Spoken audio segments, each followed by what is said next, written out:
Here's an update on my predatory garden. It's not a windowsill. This is my righteous tyrant from Predatory plants. Here is my jungle bells, also from Predatory plants. It's grown up quite a bit from when I first had it.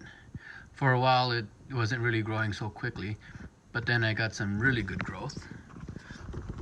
In here, some brand new plants. I got some Drosera. Back there's a ping. Right here's a Venus flytrap that branched off, so I planted it in here with this. And here's my Nepenthes Titanic Savior. Look at these giant pitchers here. Growing very well. I've had some really good growth from these.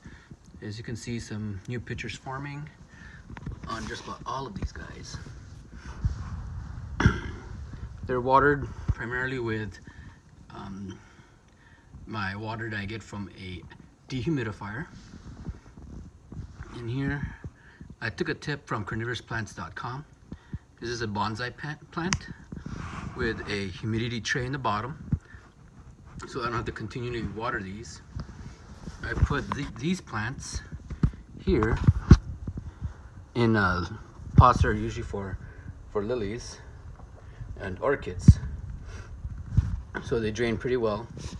I use golden moss. I had to replace another moss I use from Home Depot. My advice, if you go to Home Depot to buy your moss, do not use the dark colored ones. Those ones are nasty. Use the gold one. It's a little bit more expensive, but it works a lot better. And as you can see, that one starts to come back alive after a while. So there you go. That's the update of my predatory garden indoor. Look at that beautiful pot right there. There are a couple more here, and one right there. And as you can see on the bottom, probably barely see because of the light, it's making those sugars that attract bugs. In the summer, like sometimes a lot of flies and gnats come through the window. And what do I feed them? Like a good healthy dose of house flies and other bugs I might find inside the house. These new ones here, I don't know if you can see that little tiny leaf right there. It actually caught a little, like a mosquito or a little flying bug around. My ping, I transplanted that from the back, and it was in a dormant state. But since I put it in my window about 2-3 weeks ago, it's starting to get some brand new growth. So it's growing pretty well. And right there's a brand new cutting from a Nepenthes ventricosa that I had outside.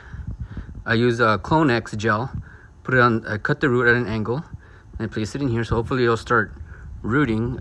And you can see there's already pictures on there. There's a brand new picture gonna be coming out. There's also one on the far side over there. This window has some indirect light. In the summer, it's a little warmer.